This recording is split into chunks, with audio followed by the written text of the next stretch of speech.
ತಾತನ ಮುದ್ದಿನ ಮೊಮ್ಮಗನಾಗಿ ಈ ತಾತನ ಒಟ್ಟಿಗೆ ಕಳೆದ ಸಮಯ ಅದು ಯಾವುದಾದ್ರೂ ಒಂದು ನಮ್ಮ ಜೊತೆ ಸ್ವೀಟ್ ಮೆಮೊರಿನ ಹಂಚ್ಕೊಳೋದಾದ್ರೆ ತಾತ ಅಜ್ಜಿ ಜೊತೆಗಿನ ತುಂಬ ಇದೆ ಮೇಡಮ್. ಯಾಕಂದರೆ ದ ಬೆಸ್ಟ್ ಸ್ವೀಟೆಸ್ಟ್ ಅನ್ನೋದು ಒಂದು ಯಾವುದಾದ್ರೂ ಕಾರ್ನರಲ್ಲಿ ಇದ್ದೇ ಇರುತ್ತಲ್ಲ ಸರ್.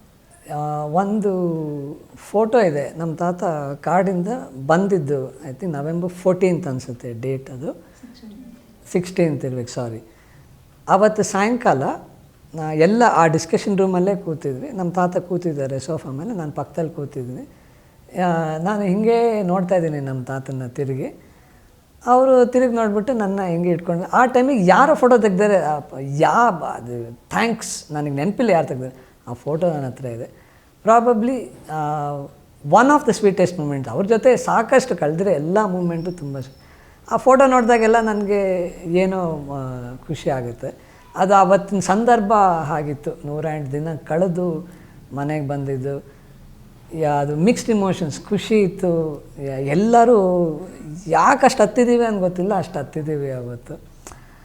ಆಮೇಲೆ ಇನ್ನೊಂದು, ಅವತ್ತು ನಮ್ಮ ತಾತ ಕಾರ್ ಇಳಿದು, ಅದು ಫಸ್ಟ್ ಇಲ್ಲೇ ಜಕ್ಕೂರು ಇದರಲ್ಲಿ ಹೆಲಿಕಾಪ್ಟ್ರಲ್ಲಿ ಬಂದು ಇಳಿದು ನಾವು ನೋಡ್ಬೇಕಂತ ಹೋದ್ವಿ. ಅಲ್ಲಿಂದ ಸೀದಾ ಅವ್ರನ್ನ ವಿಧಾನಸೌಧ ಕರ್ಕೊಂಡು ಹೋಗ್ಬಿಟ್ರು. ನಮಗೆಲ್ಲ ಅಯ್ಯೋ ಇಷ್ಟು ಹತ್ರ ಬಂದು ಅವ್ರನ್ನ ನೋಡೋಕ್ಕಾಗಲಿಲ್ವಲ್ಲ.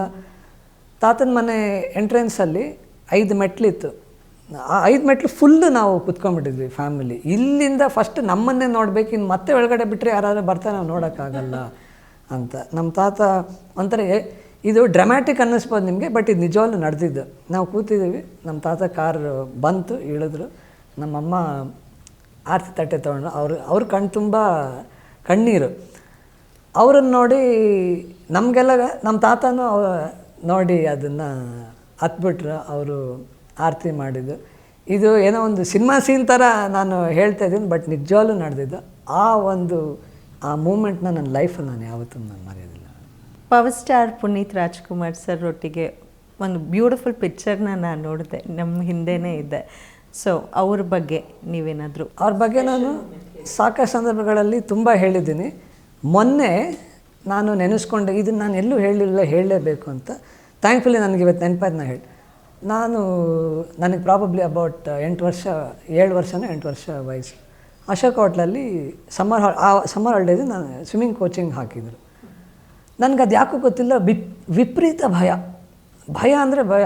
ಅದು ಎಷ್ಟು ಒಂದು 30 days 40 days ಕೋಚಿಂಗ್ ಅದು ಪೀರಿಯಡ್. ಅದು ಒಂದು 10 ದಿನ 15 ದಿನ ಕಳೆದೋಗಿದೆ. ನನ್ನ ಬ್ಯಾಚಲ್ಲಿದ್ದವರೆಲ್ಲ ನನಗಿಂತ ಸಾಕಷ್ಟು ಕಲ್ತ್ಬಿಟ್ಟಿದ್ದಾರೆ. ಅವರು ಪುಷ್ ಮಾಡೋಕ್ಕೂ ಅವ್ರಿಗೆ ಭಯ, ಕೋಚ್ಗೆ. ಅಯ್ಯೋ ಆಮೇಲೆ ಏನು ಅನ್ಕೊತಾರೆ. ಅವರು ಫೋನ್ ಮಾಡಿ ಹೇಳಿದ್ದಾರೆ ನಮ್ಮ ಮಾಮನಿಗೆ, ಈ ಥರ ಟ್ರೈ ಮಾಡ್ತಿದ್ದಾರೆ, ತುಂಬ ಭಯ ಪಡ್ತಾಯಿದ್ದಾರೆ, ನಮಗೂ ಅವ್ರನ್ನ ತುಂಬ ಪುಷ್ ಮಾಡೋದು. ಮಾರನೇ ದಿನ ನಮ್ಮ ಮಾಮ ಬಂದರು. ಬಂದ್ಬಿಟ್ಟು ಅವತ್ತು ಅವರು ಕೋಚಿಂಗ್ ಇದಕ್ಕೆ ಕಳಿಸಲಿಲ್ಲ, ಬಾ ಇಲ್ಲಿ ಒಂದು 1 hour ಅವತ್ತು ನೋಡು, ಇದು ಏನಾಗಲ್ಲ. ಮೇಡಮ್, ನಾನು ಎಕ್ಸಾಜರೇಟ್ ಮಾಡಿ ಹೇಳ್ತಲ್ಲ, ಆ 1 hourಲ್ಲಿ ನನ್ನ ಹತ್ರ ಇದ್ದಿದ್ದು ಕಂಪ್ಲೀಟ್ ಫಿಯರ್ನ ನಾನು ಲೂಸ್ ಮಾಡಿಕೊಂಡೆ. ಮಾರನೇ ದಿನದಿಂದ ನನ್ನ ಬೇರೆ ಬ್ಯಾಚ್ಮೇಟ್ಸ್ ಏನಿದ್ರು ಅವ್ರ ಜೊತೆ ಅವರಷ್ಟೇ ಕಲ್ತ್ಕೊಂಡು, ಬ್ಯಾಚ್ ಮುಗಿಯೋಷ್ಟಲ್ಲ ಅವರೆಲ್ಲ ಎಷ್ಟು ಕಲ್ತಿದ್ರು ನಾನು ಅಷ್ಟೇ ಕಲ್ತ್ಕೊಂಡೆ. ಆ ಒಂದು ಲೈಫ್ ಸೇವಿಂಗ್ ಅದು ಆರ್ಟ್ ಅಲ್ಲ ಮೇಡಮ್, ಸ್ವಿಮ್ಮಿಂಗ್ ಅನ್ನೋದು. ಅದನ್ನು ನಾನು ಇವತ್ತು ಕಲ್ತಿದ್ದೀನಿ ಅಂದರೆ ಅದಕ್ಕೆ ನಮ್ಮ ಅಪ್ಪುಮ್ಮ ಮನೆ ಕಾರಣ. ಅದನ್ನು ನಾನು ಯಾವತ್ತೂ ನಾನು ಮರೆಯಲ್ಲ.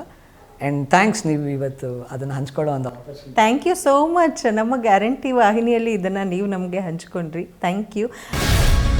ಗ್ಯಾರಂಟಿ ನ್ಯೂಸ್, ಸುದ್ದಿ ಖಚಿತ, ನ್ಯಾಯ ನಿಶ್ಚಿತ.